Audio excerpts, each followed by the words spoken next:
ఇన్స్టాగ్రామ్లో నంబర్ ఇచ్చారు కదా అని. గుర్తుంది. అంటే నేను మీకు నచ్చానా? మీరు నాకు బాగా నచ్చారు.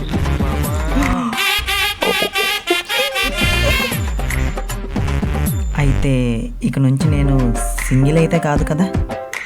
కాదు, కానీ ఒక కండిషన్. ఏంటది? మా ఇంట్లో క్యాష్ ఫీలింగ్ ఎక్కువ. పెళ్లి గిల్లి అంటే అవ్వదు. కొన్ని రోజులు లవ్ చేసుకొని విడిపోదాం. నీ అమ్మ చెత్త